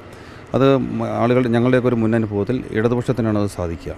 അപ്പോൾ ആ തരത്തിൽ ഇടപെടാൻ പറ്റുന്ന പാർലമെൻറ്റ് അംഗങ്ങൾ ഇന്ത്യയുടെ പാർലമെൻറ്റിൽ ചെല്ലണം. കോൺഗ്രസിനെ കൊണ്ട് അത് സാധിക്കില്ല എന്ന ബോധ്യം എല്ലാവർക്കും ഉണ്ട്. അതുകൊണ്ട് തന്നെ വളരെ നല്ല പ്രതികരണമാണ് ജനങ്ങളുടെ ഭാഗത്ത് ഉണ്ടാകുന്നത്. സാർ, ഇപ്പോൾ ഇടുക്കി മണ്ഡലത്തിലേക്ക് നമ്മൾ വരാണെങ്കിൽ ഇടുക്കി മണ്ഡലത്തിൻ്റെ ഇനിയുള്ള വികസന സ്വപ്നം എങ്ങനെയാണ് സാറാകുന്നു? ഇടുക്കി 2014 മുതൽ 19 വരെയുള്ള കാലത്ത് MP എന്ന പദവിയുടെ എല്ലാ സാധ്യതകളെയും ഉപയോഗിച്ചുകൊണ്ടുള്ള ഒട്ടനവധി വികസന പദ്ധതികൾ നമ്മൾ നടത്തിയിട്ടുണ്ട്. മാത്രമല്ല സംസ്ഥാന ഗവൺമെൻറ്റുമായും ചേർന്ന് നിന്നുകൊണ്ടുള്ള വലിയ പശ്ചാത്തല വികസന രംഗത്തൊക്കെ വലിയ മുന്നേറ്റം ഉണ്ടാക്കാൻ ഈ ഘട്ടത്തിൽ കാഴ്ചയുണ്ട്. പ്രത്യേകിച്ച് 2016 LDF ഗവൺമെൻറ് വന്നതിന് ശേഷം ഇടുക്കിയുടെ മുഖച്ഛായ ആകെ മാറുന്ന പശ്ചാത്തല വികസനമാണ് ഉണ്ടായിട്ടുള്ളത്. ഇനി തുടർന്നങ്ങോട്ട് ഇടുക്കിയിൽ ആളുകളുടെ ജീവനോപാധിയുമായി ബന്ധപ്പെട്ട വികസനമാണ് ഉണ്ടാവേണ്ടത്. ആ ജീവനോപാധി വളർച്ചയ്ക്ക് ആവശ്യമായിട്ടുള്ള പ്രവർത്തനങ്ങളിലേക്ക് നമുക്ക് കടക്കേണ്ടതുണ്ട്. അതിന് ടൂറിസത്തെയാണ് നമ്മൾ ഏറ്റവും പുതിയ ഒരു പൊട്ടൻഷ്യൽ ഏരിയയായി കാണുന്നത്. അപ്പോൾ ഇടുക്കി പാർലമെൻറ്റ് മണ്ഡലത്തെ ആകെ ഒരുമിച്ച് കണ്ടുള്ള ലോകത്ത് ആകമാനം ഉള്ള ടൂറിസത്തിൻ്റെ പുത്തൻ രീതികളുണ്ട്. ആ പുത്തൻ രീതികളെ നമ്മളുടെ ഇവിടുത്തെ പ്രകൃതിയും ഇതിൻ്റെ ടൂറിസം സാധ്യതകളുമായി നന്നായി സമന്വയിപ്പിച്ചിട്ട് ഒരു ടൂറിസം പ്രോഡക്റ്റാക്കി ഇതിനെ മാറ്റുകയും അതിനെ ലോകത്താകമാനം എത്തിക്കും. അപ്പോൾ ആ ടൂറിസം പ്രോഡക്റ്റാക്കി മാറ്റുമ്പോഴും അത് നമ്മൾ കാണുന്ന ഒരു പരമ്പരാഗത ശൈലിയിലുള്ള ടൂറിസമല്ല, വളരെ വികേന്ദ്രീകൃതമായി മുഴുവൻ ആളുകളിലേക്കും അതിൻ്റെ ഗുണമെത്തുന്ന രീതിയിൽ ആളുകൾക്ക്, പ്രത്യേകിച്ച് കൃഷിക്കാർക്ക്, സാധാരണക്കാരായ ആളുകൾക്ക് ൻ്റെയൊക്കെ കയ്യിലേക്ക് അവരുടെയൊക്കെ ജീവനോപാധിയെ വികസിപ്പിക്കാൻ പറ്റുന്ന, വളർത്താൻ പറ്റുന്ന തരത്തിലേക്കുള്ള ഒരു മാറ്റമാണ് നമ്മളതുകൊണ്ട് ഉദ്ദേശിക്കുന്നത്. സാർ, നമ്മളിപ്പോൾ ഇടുക്കി എന്ന ടൂറിസം മേഖലയിൽ ഭയങ്കര കേരളത്തിൽ തന്നെയായാലും അറിയപ്പെടുന്ന ഒരു സ്ഥലമാണ്. ഒരുപാട് വിനോദസഞ്ചാരം ഇഷ്ടപ്പെടുന്ന സ്ഥലമാണ്. പക്ഷേ ഇവിടെ ജീവിക്കുന്ന വ്യക്തികൾ ഇപ്പോൾ കർഷകരാണ്, വളരെ പാവപ്പെട്ടവർ. അവരെ സംബന്ധിച്ചോളം ഇപ്പോൾ വളരെ വലിയൊരു പ്രതിസന്ധിയിലൂടെ പോയിക്കൊണ്ടിരിക്കുകയാണ് കേരളം മുഴുവനുള്ള കർഷകർ. പക്ഷേ പ്രത്യേകിച്ച് ഈ ഇടുക്കി മലയോര പ്രദേശം വന്യജീവി ആക്രമണം മൂലം അവരെ കൃഷിയെല്ലാം നഷ്ടപ്പെടുന്നു എന്നൊരു പരാതി, എന്നൊരു ആകുലത അവർ ഞങ്ങളുമായി പങ്കുവയ്ക്കുന്നുണ്ടായിരുന്നു. അപ്പോൾ ആ വിഷയത്തിൽ സാർ എന്തായിരിക്കും ചെയ്യാം? അല്ല, അതിനകത്ത് ഒന്ന് കേന്ദ്ര വന്യജീവി സംരക്ഷണ നിയമം ഭേദഗതി ചെയ്യണം. മനുഷ്യനേക്കാൾ കൂടുതൽ അവകാശങ്ങൾ മൃഗങ്ങൾ കൊടുക്കുന്ന, മനുഷ്യനേക്കാൾ കൂടുതൽ സംരക്ഷണം കാട്ടുമൃഗങ്ങൾ കൊടുക്കുന്ന ഒന്നാണ് ഇപ്പോഴത്തെ നിയമം. അപ്പോൾ ആ നിയമം ഭേദഗതി ചെയ്യണമെന്നും ആ നിയമം കാലോചിതമായി ലോകത്താകമാനമുള്ള വന്യജീവി സംരക്ഷണവുമായി ബന്ധപ്പെട്ട പുതിയ പ്രവണതകൾക്കനുസരിച്ച് ആ നിയമത്തിൽ കാലോചിതമായ മാറ്റം ഉണ്ടാക്കണമെന്ന് കൃത്യമായി നിലപാടെടുത്തിട്ടാണ് ഞാൻ പാർലമെൻറ്റ് അംഗമായിരുന്ന സമയത്തൊക്കെ പ്രവർത്തിച്ചിട്ടുള്ളത്. ഇപ്പോഴും നമ്മുടെ നിലപാടാണ് മൃഗങ്ങളുടെ എണ്ണം പെരുകിയാൽ അതനുസരിച്ച് നിയന്ത്രിക്കണം. ജനങ്ങളുടെ വാസികളിലേക്ക് ഇറങ്ങി ആളുകളുടെ ജീവനും സ്വത്തിനും ബുദ്ധിമുട്ടുണ്ടാകുന്ന ഒരു സാഹചര്യം ഉണ്ടെങ്കിൽ അതിനെ കൊല്ലുക തന്നെ ചെയ്യണം. അപ്പോൾ ആ തരത്തിലേക്ക് വന്യജീവി സംരക്ഷണ നിയമം 72 നിയമമാണ്. അതിനുശേഷം അതിനകത്ത് കാര്യത്തിലായ മാറ്റങ്ങൾ ഉണ്ടാക്കിയിട്ടില്ല. ആ മാറ്റം ഉണ്ടാവണം. അതോടൊപ്പം തന്നെ അതുവരെ നമുക്ക് ഇടുക്കിയിലെ ആളുകൾ ഈ വിധിക്ക് വിട്ടുകൊടുത്തിട്ട് കാത്തിരിക്കാനാവില്ലല്ലോ. അപ്പം പാർലമെൻ്റ് അംഗമായി തിരഞ്ഞെടുക്കപ്പെടുന്ന ഒരു സാഹചര്യം ഉണ്ടായാൽ MP എന്ന പദവിയുടെ സാധ്യതകളെ ഉപയോഗിച്ചുകൊണ്ട് ഒരു സമഗ്രമായ ഒരു പദ്ധതി, ഒരു കർമ്മ പദ്ധതി ജനങ്ങളുടെ മുമ്പിൽ അവതരിപ്പിച്ചിട്ടാണ് ഞാൻ ഈ തെരഞ്ഞെടുപ്പിൽ മത്സരിക്കുന്നത്. ഇത് വനാതിർത്തി പങ്കിടുന്ന മുഴുവൻ പ്രദേശങ്ങളെയും ജനവാസ കേന്ദ്രങ്ങളെയും അത് കൃത്യമായി സംരക്ഷിക്കും. അതിനാവശ്യമായിട്ടുള്ള പദ്ധതിയെ സംബന്ധിച്ച് അത് വിശദമായി തന്നെ പത്രസമ്മേളനങ്ങൾക്ക് പല പ്രാവശ്യം പറഞ്ഞാൽ ഞാനത് വിശദീകരിക്കുന്നില്ല. കൃത്യമായ കർമ്മ പദ്ധതി ജനങ്ങളുടെ മുമ്പിൽ വെച്ചിട്ടാണ്. അങ്ങനൊരു അവസരം കിട്ടിയാൽ ഒരുപക്ഷെ ഇന്ത്യക്കും കേരളത്തിനും തന്നെ മാതൃകയാകുന്ന കൃത്യമായൊരു പദ്ധതി ഈ പാർലമെൻറ്റ് മണ്ഡലത്തിലാകെ നടപ്പിലാക്കും. എൻ്റെ മുൻ അനുഭവങ്ങൾ 5 വർഷം MP ആയിരുന്ന സമയത്ത് അതുപോലെ ഒട്ടനവധി പദ്ധതികൾ നമ്മൾ മുൻകൈയെടുത്ത് നടപ്പിലാക്കിയത് പിന്നീട് മാതൃകാ പദ്ധതികളായി മാറിയിട്ടുണ്ട്. ഈ പദ്ധതിയും അങ്ങനെ തന്നെ ചെയ്യും. സാർ, അതോടൊപ്പം കേരള സർക്കാർ ഈ വിഷയത്തിൽ കേരള സർക്കാരിനെതിരെ ഒരു ജനരോഷമുണ്ട്. ഈ ഒരു വന്യജീവി ആക്രമണം കേരളം ചെയ്യേണ്ട കുറച്ച് കാര്യങ്ങൾ, ഫോറസ്റ്റ് ഡിപ്പാർട്ട്മെൻറ്റ് ഇവിടുത്തെ കർഷകരെ ഒരു മനുഷ്യത്വമില്ലാത്ത രീതിയിൽ പെരുമാറുന്നു എന്നതൊക്കെയായിരുന്നു കൂടുതലും മറ്റ് ആശങ്കകൾ. സാറ് ഇപ്പോൾ ഈ ഒരു മുന്നണിയിൽ നിന്ന് മത്സരിക്കുമ്പോൾ ഈ വിഷയത്തിൽ സംസ്ഥാന ഗവൺമെൻറ് സമ്മർദ്ദം ചെലുത്തി ഞാൻ മനസ്സിലാക്കിയത് ഗുഡ്നസ് TVക്ക് രാഷ്ട്രീയമില്ലെന്നാണ്. നിങ്ങൾ വളരെ പൊളിറ്റിക്കലി പോയിൻറ്റഡ് ആയിട്ടുള്ളൊരു ക്വസ്റ്റ്യൻ ഒരു ദേശത്തോടു കൂടി ചോദിക്കുമ്പോൾ ഞാനതിന് ഉത്തരം പറയുന്നില്ല. അല്ല, ജനങ്ങളുടെ ഇത് ചോദിച്ചുള്ളൂ, ഗുഡ്നസ് ടിവിയുടെ ചോദ്യങ്ങളല്ല. നമ്മൾ മറ്റൊരു വിഷയം സാറേ, ഇപ്പോൾ ഇവിടെ കാന്തല്ലൂർ എനിക്ക് തോന്നുന്നു പടിഞ്ഞാറ് ഈ ഇടുക്കി മണ്ഡലത്തിൻ്റെ പടിഞ്ഞാറ് പക്ഷേ നിങ്ങളുടെ ചോദ്യത്തിനകത്ത് ഉദ്ദേശം എനിക്ക് മനസ്സിലായി, നിങ്ങളുടെ രാഷ്ട്രീയം മനസ്സിലായി, അതുകൊണ്ട് അതിന് മറുപടി പറയാത്തത്. ഓക്കെ, അടുത്തതിലേക്ക് നമുക്ക് പോകാമെന്ന് വെച്ചാൽ ഇവിടുത്തെ ഇടുക്കി മണ്ഡലത്തിൻ്റെ പടിഞ്ഞാറ് അറ്റത്ത് കിടക്കുന്നതാണ് നമ്മുടെ കാന്തല്ലൂർ മറയൂർ പ്രദേശം. അപ്പോൾ അവിടെയുള്ള ജനങ്ങളുടെ ആശങ്ക എന്ന് വെച്ചാൽ ഒട്ടും അടിസ്ഥാനപരമായ ഒരു സൗകര്യവും അവിടെ ഇതുവരെ വന്ന് ചേർന്നിട്ടില്ല എന്ന് തന്നെയാണ് അവർ പറയുന്നത്. ഏറ്റവും പ്രധാനപ്പെട്ട അവർക്കൊരു ഹോസ്പിറ്റലില്ല. എന്തെങ്കിലും ഒരു ആവശ്യം വന്നു കഴിഞ്ഞാൽ ഇവിടെ കളമശ്ശേരി വരെ ഓടി വരേണ്ട ഒരവസ്ഥ. അതിനപ്പുറം അവിടെ റോഡുകളുടെ വീതി ഇല്ലാത്തതുകൊണ്ട് തന്നെ ഇരവികുളം നാഷണൽ പാർക്ക്, രാജമല ഇവിടെ എല്ലാം വരുന്ന ടൂറിസ്റ്റുകൾ കാരണം ഇവർക്ക് ഒരിക്കലും ഒരു മണിക്കൂറിൻ്റെ അകത്ത് 3 മണിക്കൂർ എത്തുന്നു. പിന്നെ ഏറ്റവും കൂടുതൽ പ്രശ്നം കർഷകരുണ്ട്. അവിടെ കുടിവെള്ളം പോലും കിട്ടാത്ത അവസ്ഥയാണ്. അങ്ങനെ വളരെ വേദനാജനകമായ അവസ്ഥയിലാണ് ആ ഒരു പ്രദേശം. ആ ഒരു വിഷയത്തെക്കുറിച്ച് കാന്തല്ലൂർ ഞാൻ പാർലമെൻറ്റ് അംഗം വന്ന സമയത്തോടെ റോഡില്ല. മൂന്നാർ മുതൽ മറയൂർ വരെയുള്ള റോഡ് BMNBC നിലവാരത്തിൽ അന്ന് MP എന്ന നിലയിലുള്ള സാധ്യതകൾ ഉപയോഗിച്ച് ഞാനും കൂടി നിർമ്മാണം പൂർത്തീകരിച്ച റോഡാണത്. കാന്തല്ലൂരിൻ്റെ അവിടെ ഗ്രാമീണ റോഡ് വികസന രംഗത്ത് 4 റോഡുകൾ അന്ന് പാർലമെൻറ്റ് അംഗമായിരിക്കുന്ന സമയത്ത് ഞാൻ തന്നെ നിർമ്മിച്ചിട്ടുണ്ട്. കാന്തല്ലൂർ ഇപ്പോൾ അവിടെ കാന്തല്ലൂർ ഒരു PHC ഉണ്ട്, മറയൂർ ഒരു PHC ഉണ്ട്. അത് ഫാമിലി ഹെൽത്ത് സെൻ്ററായി ഉയർത്തിയിട്ടുണ്ട്. അവിടെ അടിസ്ഥാനപരമായ സൗകര്യങ്ങൾ എവിടെയുണ്ട്. അതുമായി ബന്ധപ്പെട്ട് ഒരു പ്രാഥമികമായി ആ സൗകര്യങ്ങളുണ്ട്. പിന്നീട് ഒരു മൾട്ടി സ്പെഷ്യാലിറ്റി ഹോസ്പിറ്റലിൻ്റെ സൗകര്യം മറയൂരില്ല എന്നുള്ളത് സത്യമാണ്. അതവിടെ ഉണ്ടാവേണ്ടതാണ്. അവർക്ക് ആ സൗകര്യം ലഭ്യമാക്കേണ്ടതാണ്. അവിടെയൊന്നും മാത്രമല്ല, ഇടുക്കിയുടെ എല്ലാ ഭാഗത്തും ആരോഗ്യരംഗത്ത് അതുപോലത്തെ പ്രതിസന്ധികളുണ്ട്. അത് പരിഹരിക്കപ്പെടേണ്ടത് തന്നെയാണ്. ഇപ്പോൾ ഇടുക്കി മെഡിക്കൽ കോളേജ്, അത് കൃത്യമായി ഇടുക്കി മെഡിക്കൽ കോളേജ് അതിൻ്റെ ഒരു ആദ്യഘട്ടം ഞാൻ പാർലമെൻറ്റ് അംഗം എന്ന നിലയിൽ വലിയ താല്പര്യമെടുത്ത് നമ്മളും കൂടി തുടങ്ങി വെച്ചതാണ്. അത് അതിൻ്റെ അടുത്ത ഘട്ടത്തിലേക്ക് കിടക്കുകയാണ്. അതിൻ്റെ തുടർച്ചയിൽ അതിൻ്റെ ജില്ലാ ആശുപത്രി നെടുങ്കണ്ടത്ത് തുടങ്ങാൻ പോകുന്നു. സ്വാഭാവികമായി അതനുസരിച്ചിട്ടുള്ള ആരോഗ്യ മേഖലയിലെ വികസനം അവിടെ ഉണ്ടാവും. അവിടെ ഇപ്പോൾ ചിത്തിരപുരത്ത് താലൂക്ക് ആശുപത്രി അടിമയിലാണുള്ളത്. പക്ഷേ നമ്മൾ മൂന്നാറിൽ കുറച്ചുകൂടി സൗകര്യമുള്ളൊരു മൾട്ടി സ്പെഷ്യാലിറ്റി ഹോസ്പിറ്റലിൻ്റെ സൗകര്യം അത് ചിത്തിരപുരത്തോ ദേവികുളത്തോ തുടങ്ങുന്നതിനുള്ള പ്രവർത്തനങ്ങൾ നല്ല നിലയിൽ നടന്നുകൊണ്ടിരിക്കുകയാണ്. അവിടുത്തെ MLAയുടെ നേതൃത്വത്തിൽ ആ പ്രവർത്തനം നടക്കുകയാണ്. അപ്പം മറയൂർ, കാന്തല്ലൂർ മാത്രമല്ല വട്ടവടി ഉൾപ്പെടെ ഉൾപ്രദേശങ്ങളിലെ ജനങ്ങൾ, പ്രത്യേകിച്ച് ഗോത്ര വിഭാഗത്തിൽപ്പെട്ട ആളുകൾക്ക് ഒട്ടനവധി പ്രതിസന്ധികളുണ്ട്. അത് പരിഹരിക്കുന്നതിനുള്ള ശ്രമത്തിൽ തന്നെയാണ് നമ്മൾ. മറ്റൊരു വിഷയം കോതമംഗലം. ഇടുക്കി രൂപ ഇത്ര വാസ്റ്റ് ആയതുകൊണ്ട് ഒരു ചോദ്യം കൂടി. കോതമംഗലത്തുള്ള കല്ലേലിമേട് എന്ന് പറയുന്ന സ്ഥലം, ഇത് വളരെ ഒറ്റപ്പെട്ട് കിടക്കുന്ന ഒരു സ്ഥലമായി. അതായത് കറണ്ടില്ല. ഇന്നത്തെ ഈ ഒരു കാലഘട്ടത്തിൽ പോലും അവർക്ക് കറണ്ടില്ല, റേഞ്ചില്ല, പാലമില്ല, വാഹനം എത്താൻ ഒരു 10,000-ഓളം കുടുംബങ്ങൾ അവിടെ ഒഴിഞ്ഞു പോകേണ്ട അവസ്ഥയിലേക്ക് ഭീഷണിയിൽ എത്തിയിരിക്കുകയാണ് അവിടുത്തെ ജനങ്ങൾ. കല്ലേലിമേട്ടിൽ പോയിട്ടുണ്ടോ? പോയിട്ടുണ്ട്. അവിടുത്തെ ജനങ്ങൾ കല്ലേലിമേടിൻ്റെ മുകളിലുള്ള കുടികൾ ഇപ്പോൾ അവിടെ കേബിൾ ഇട്ടിട്ട് കറണ്ട് കൊടുത്തിട്ടുണ്ട്. അവിടെ ആദിവാസി കുടികളിലേക്ക് കറണ്ട് എത്തിച്ചിട്ടുണ്ട്. പക്ഷേ ഞാൻ പറഞ്ഞു തീർക്കട്ടെ, കറണ്ട് എത്തിച്ചിട്ടുണ്ട്. ഞങ്ങൾ അതിനകത്ത് ബാക്കി അവിടെ കാർഷിക മേഖലയിൽ കറണ്ട് കൊടുപ്പിക്കുന്നതിനുള്ള ശ്രമത്തിലാണ്.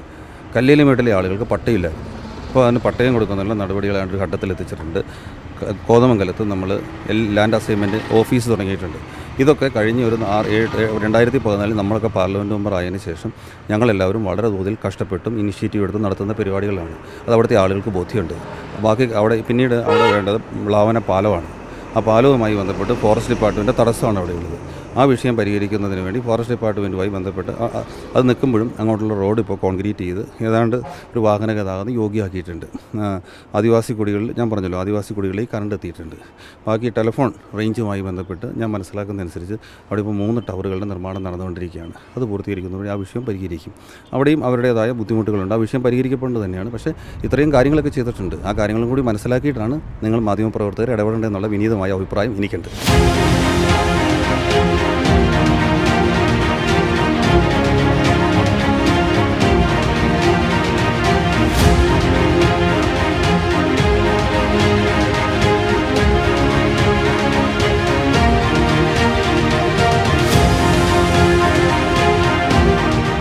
ഇടുക്കി ലോക്സഭാ മണ്ഡലത്തിലൂടെയുള്ള ഈ ഒരു പര്യടനം തുടരുമ്പോൾ നമ്മളിപ്പോൾ എത്തിയിരിക്കുന്നത് ഇടുക്കി രൂപതയിലെ KCYM യുവജന നേതാക്കൾക്കൊപ്പമാണ്. ആദ്യമായി നമ്മൾ KCYM രൂപതയുടെ പ്രസിഡൻ്റായ ജെറിൻ്റെ അടുത്തേക്ക്. ജെറിൻ, നമസ്കാരം.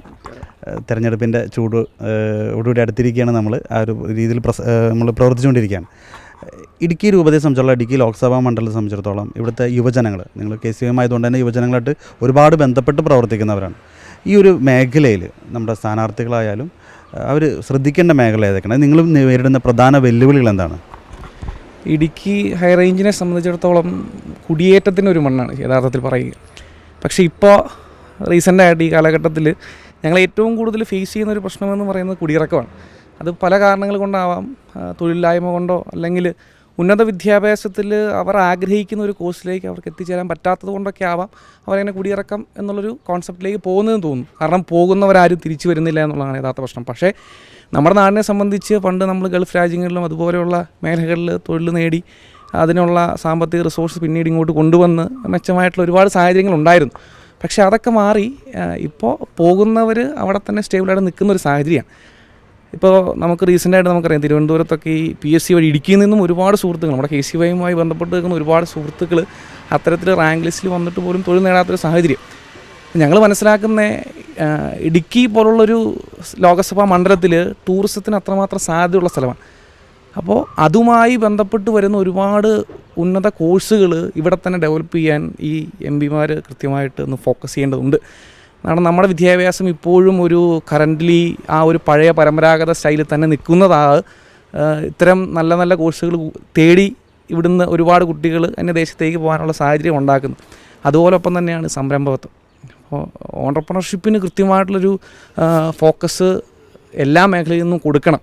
അതെന്തുകൊണ്ട് അവരതിനു വേണ്ടി, അതായത് ഒരു സംരംഭത്തിലേക്ക് പോകുമ്പോൾ അത് സർക്കാർ മേഖല ഉണ്ടാകുന്ന കൈക്കൂലികൾ ഭയന്നാവാം, അല്ലെങ്കിൽ ഇതേ തുടർന്നുണ്ടാകുന്ന ഇവർക്ക് ഇവിടെ നിലനിൽക്കുവാൻ ഇവരാഗ്രഹിക്കുന്ന ഒരു ജീവിതം ഡെവലപ്പ് ചെയ്തെടുക്കുവാനുള്ളൊരു സാഹചര്യം അവർക്ക് തീരെ ലഭിക്കുന്നില്ല. അത്തരത്തിലുള്ളൊരു ഇൻഫ്രാസ്ട്രക്ചർ ഇവരുടെ ഇടയിൽ, ഞാൻ പറയാം, മറ്റ് ഇൻഫ്രാസ്ട്രക്ചർ ഇടുക്കിയിൽ വളർന്നു വരുന്നു എന്നുള്ളത് തന്നെയാണ് ഞങ്ങളുടെ വിശ്വാസം. ഒരു പെട്ടെന്നുള്ള റോഡുകളായാലും മറ്റ് കാര്യങ്ങളായാലും, പക്ഷേ വിദ്യാർത്ഥികളുടെ ഇടയിലുള്ള ഇൻഫ്രാസ്ട്രക്ചർ ഉണ്ടല്ലോ, അവരുടെ ഇടയിൽ അവരാഗ്രഹിക്കുന്ന അടിസ്ഥാനപരമായിട്ടുള്ള കുറച്ച് ഉയർച്ച കാര്യങ്ങളുണ്ട്. അത് നമ്മുടെ കോഴ്സുകൾ ഉണ്ടാകുന്ന മാറ്റങ്ങളാവാം, അല്ലെങ്കിൽ നല്ല നല്ല ക്യാമ്പസുകൾ ഇടുക്കിയിലേക്ക് വരുന്നതാവാം. അപ്പോൾ അത്തരത്തിൽ കൂടുതലായിട്ട് ഫോക്കസ് ചെയ്യണം എന്നുള്ളത് തന്നെയാണ് ഞങ്ങളുടെ അഭിപ്രായം.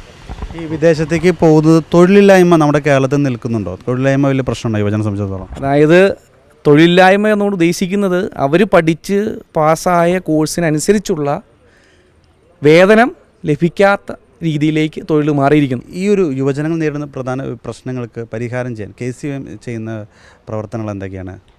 ഞങ്ങളിപ്പോൾ പുതുതായിട്ട് ആലോചിക്കുന്ന ഒരു പദ്ധതി കൂടിയാണ്. ഇത്തരത്തിൽ കൃഷിയുമായി ബന്ധപ്പെട്ട് അല്ലെങ്കിൽ കൃഷിയിൽ നിന്നും പുതിയ ഔട്ട്പുട്ടുകൾ കണ്ടെത്തി അതിനെ ഏത് രീതിയിൽ മാർക്കറ്റ് ചെയ്ത് യുവജനങ്ങൾക്ക് ഇപ്പോൾ ഓൺലൈൻ മേഖലകളിൽ ഈ പറയുന്ന പോലെ കുരുമുളക് ഹോൾസെയിലായിട്ട് ചെയ്യുന്ന ആളുകളിൽ നിന്ന് സ്മോൾ എമൗണ്ടിൽ കളക്ട് ചെയ്ത് ഓൺലൈൻ വഴി മാർക്കറ്റ് ചെയ്യുന്ന ഒരു തരത്തിലേക്ക് കുട്ടികൾക്കത് വലിയ വരുമാന മാർഗ്ഗമാണ്, പ്രത്യേകിച്ച് പഠിച്ചുകൊണ്ടിരിക്കുന്ന ഒരാളുകളെ സംബന്ധിച്ചിടത്തോളം. അപ്പോൾ അങ്ങനെ സംരംഭം കൂടുതൽ കൊണ്ടുവരണം. അതോടൊപ്പം നമ്മളിപ്പോൾ നാളെ നടക്കാൻ പോകുന്ന ഞങ്ങളുടെ സ്കോളർഷിപ്പ് സ്കീമുണ്ട്, CA CMA CC, അതുപോലുള്ള ജോലി സാധ്യതയുള്ള പ്രൊഫഷണൽ കോഴ്സുകളിൽ കുറച്ചുകൂടി കുട്ടികൾക്ക് പ്രാധാന്യം കൊടുത്ത് എങ്ങനെയെങ്കിലും അവരെ ഇവിടെ തന്നെ ഒന്ന് നിലനിർത്താനുള്ള ഒരു സാഹചര്യത്തിലേക്കുള്ള പ്രവർത്തനങ്ങളുമായിട്ട് മുന്നോട്ട് പോകാനാണ് ഞങ്ങൾക്ക് കൂടുതൽ താല്പര്യം. നമസ്കാരം. ഇപ്പോൾ ഇവിടെ പ്രസിഡന്റ് സൂചിപ്പിച്ച പോലെ തന്നെ നമുക്ക് ഇടുക്കിയെ സംബന്ധിച്ച് ഏറ്റവും കൂടുതൽ വർദ്ധിച്ചു വരുന്ന ഒരു പ്രശ്നമാണ് വന്യജീവി ആക്രമണം എന്ന് പറയുന്നത്. ഇപ്പോൾ കർഷക ആൾക്കാർ നമ്മൾ യുവജനങ്ങൾ കടന്നു വരുന്നില്ല എന്ന് പറയുന്നതിനകത്ത് കാരണം തന്നെ അതുകൊണ്ട് തന്നെയാണ്. കാരണം തൻ്റെ കാരണവന്മാർ രാവിലെ 4 മണിക്ക് എണീറ്റ് റബ്ബർ വെട്ടി അല്ലെങ്കിൽ ആ വിളകൾ പരിപാലിച്ച് കടന്നു വരുമ്പോൾ പിറ്റേ ദിവസം രാവിലെ ചെല്ലുമ്പോൾ അതെല്ലാം നശിപ്പിച്ചിട്ടേക്കുന്ന ഒരു സ്ഥിതിവിശേഷം കടന്നു വന്നുകൊണ്ടിരിക്കുന്നത്. അങ്ങനെ ഒരു സ്ഥിതിവിശേഷം വന്നു കഴിയുമ്പോൾ അതിന് പറ്റിയ സബ്സിഡികളോ അല്ലെങ്കിൽ ആ നശിച്ചു പോയതിനൊരു പരിഹാരമോ ഈ ഗവൺമെൻറ് ഭാഗത്ത് നിന്ന് കിട്ടാതെ വരുമ്പോൾ പിന്നെ എങ്ങനെ യുവജനങ്ങൾ അതിനകത്ത് കടന്നു വരും? അത് ചോദ്യചിഹ്നമായി നിൽക്കുന്ന കാര്യം. അപ്പോൾ ഈ വന്യജീവി ആക്രമണം എനിക്ക് തോന്നുന്നു പണ്ട് നമ്മുടെ കാരണവന്മാർ കുടിയേറി ഇങ്ങോട്ട് കടന്നു വന്നപ്പോൾ പോലും ഇല്ലാത്ത ഒരു വന്യജീവി ആക്രമണമാണ് ഇപ്പോൾ ഇവിടെ കടന്ന് വർദ്ധിച്ചു വന്നുകൊണ്ടിരിക്കുന്നത്. അത് എനിക്ക് തോന്നുന്നു ഈ വനം വകുപ്പിനെയും വനം വകുപ്പ് ഉദ്യോഗസ്ഥരെയും ഇപ്പോൾ ജനങ്ങൾ കൂടുതൽ പേടിയായിരിക്കുകയാണ്. കാരണം തൻ്റെ കൃഷിയിടത്തിലേക്ക് കടന്നു വരുന്ന ഒരു മൃഗത്തിനെ ഒന്ന് വാഗൊണ്ട് പോലും ഒന്ന് പറഞ്ഞ് ഓടിച്ചു വിടാൻ പറ്റാത്ത ഒരു സിറ്റുവേഷൻ, അതുപോലെ പേടിയായിരിക്കിട്ടിരിക്കുക. അതുതന്നെയാണ് വനം വകുപ്പ് കഴിഞ്ഞ ദിവസം ഒരു പനത്തോട്ടത്തിൽ ഒരു ആന ഇറങ്ങി വന്നപ്പോൾ അവർക്ക് കിട്ടിയ ആയുധം ഓടമടല. ആ ഓടമടലോട് അടിച്ചാണ് അവരെ പേടിപ്പിച്ച് വിടുന്നത്. അങ്ങനെ ഒരു സിറ്റുവേഷൻ ഈ പറയുന്ന RR ടീമിന് ഉൾപ്പെടെയുള്ള ആൾക്കാരെ വിന്യസിക്കുവാൻ താമസങ്ങൾ ഒരുക്കിയത് ഫലമായിട്ടാണ് തന്നെയാണ് ഇതുപോലുള്ള വന്യജീവി ആക്രമണത്തിൽ ഒരുപാട് ജീവനങ്ങൾ പൊലിഞ്ഞു പോകുന്ന സാഹചര്യം. അവിടെയാണെങ്കിൽ ഇപ്പോഴും നഷ്ടപരിഹാരം തീർത്തിട്ടില്ല എന്നുള്ളത് വളരെ പ്രധാനപ്പെട്ട കാര്യം തന്നെയാണ്. പിന്നെ ഇവിടെ സൂചിപ്പിച്ച പോലെ യുവജനങ്ങളെ സംബന്ധിച്ച് ഞങ്ങൾക്ക് പറയുന്നത് CPO റാങ്ക് ലിസ്റ്റ് ഉൾപ്പെടെ നിൽക്കുന്ന ഈ റാങ്ക് ലിസ്റ്റ് നിൽക്കുന്നതോടൊപ്പം തന്നെ അടുത്തൊരു റാങ്ക് ലിസ്റ്റ് കടന്നു വരികയും ആ റാങ്ക് ലിസ്റ്റിൽ ആദ്യം ഞാനിപ്പോൾ റാങ്ക് ലിസ്റ്റ് വന്നിട്ടുണ്ടെങ്കിൽ ഞാൻ ആദ്യം പരിശോധിക്കുന്നത് എന്താ, ആ റാങ്ക് ലിസ്റ്റ് കഴിഞ്ഞ വർഷം എത്ര ആൾക്കാർക്ക് ജോലി കൊടുത്തു എന്നുള്ളതാണ്. അപ്പോൾ കഴിഞ്ഞ വർഷങ്ങളിൽ 140ഓളം യുവജനങ്ങൾക്ക് ജോലി കൊടുത്ത സ്ഥിതിക്ക് എൻ്റെ റാങ്ക് ലിസ്റ്റ് 70ഓളം നിൽക്കുകയാണ്. ആ 70 റാങ്ക് ലിസ്റ്റ് നിന്നിട്ട് അപ്പോൾ എനിക്ക് കോൺഫിഡൻ്റ് ആണ് കിട്ടുമെന്നുള്ളത്. അപ്പോൾ തന്നെ എന്നെ ചെയ്യും, എൻ്റെ കൂട്ടുകാരും എൻ്റെ നാട്ടുകാരും ഫ്ലക്സ് അടിച്ച് വയ്ക്കും, റാങ്ക് ലിസ്റ്റ് പേര് കിട്ടി, സർക്കാർ പാറത്തോട്ട് അല്ല എൻ്റെ നാട്ടിൽ നിന്ന് റാങ്ക് ലിസ്റ്റ് വന്നു, സർക്കാർ ജോലി കിട്ടി, അഭിനന്ദനങ്ങൾ വെച്ചിട്ടുണ്ടെങ്കിൽ നമ്മൾ വലിയ സെറ്റപ്പാണ് നിൽക്കുന്നു. എന്നിട്ട് ആ റാങ്ക് ലിസ്റ്റ് തീരാൻ ഇനി പുസ്തകങ്ങൾ മാത്രം.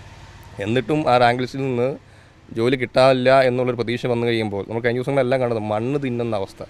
ഏറ്റവും അതിക്രമിച്ച പ്രതിഷേധ പരിപാടികളിലേക്ക് CPO പോയി. എത്ര യുവജനങ്ങൾക്കാണ് ആ ഒരു സങ്കടാവസ്ഥ ഉണ്ടായത്? ഇതിന് പരിഹാരം ഉണ്ടാകും.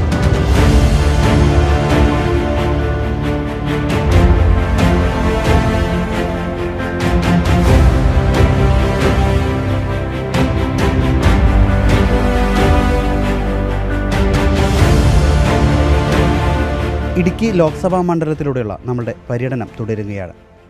കോതമംഗലം രൂപതയുടെ ഭൂരിഭാഗവും ഉൾപ്പെടുന്നത് ഇടുക്കി ലോക്സഭാ മണ്ഡലത്തിലാണ്. കോതമംഗലം രൂപതയുടെ അധ്യക്ഷൻ മാർ ജോർജ് മടത്തിക്കണ്ടത്തിൽ പിതാവ് ഇപ്പോൾ നമ്മളോടൊപ്പം ചേരുകയാണ്. കോതമംഗലം രൂപതയിലെ വിശ്വാസികളുടെ വേദനയിലും ദുഃഖത്തിലെല്ലാം പ്രത്യേകം നേരിട്ട് പങ്കുചേരുന്ന ഒരു പിതാവാണ് ജോർജ് മടത്തിക്കണ്ടത്തിൽ പിതാവ്. പിതാവെ നമസ്കാരം, സ്തുതിയായിരിക്കട്ടെ. പിതാവെ, നമ്മുടെ തെരഞ്ഞെടുപ്പൊക്കെ വളരെ അടുത്തിരിക്കുകയാണ്.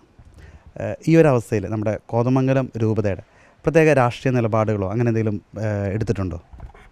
പ്രത്യേക രാഷ്ട്രീയ നിലപാടൊന്നുമില്ല.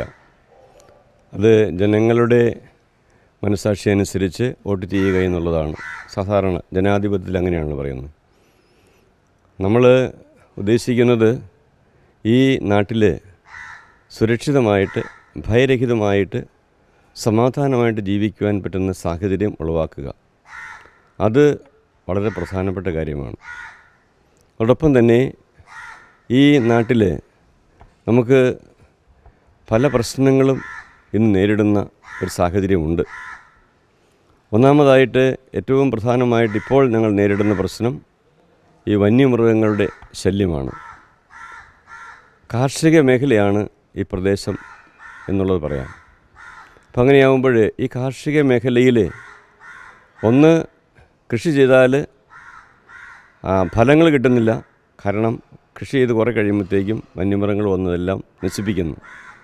രണ്ട്, എന്തെങ്കിലും ഫലം കിട്ടിയാൽ പോലും കാർഷിക വിളകൾക്ക് വിലയില്ല. അതുകൊണ്ട് ജനങ്ങൾക്ക് ജീവിക്കാൻ വളരെയേറെ ബുദ്ധിമുട്ടുള്ളൊരു സാഹചര്യം ഉളവായിരിക്കുകയാണ്.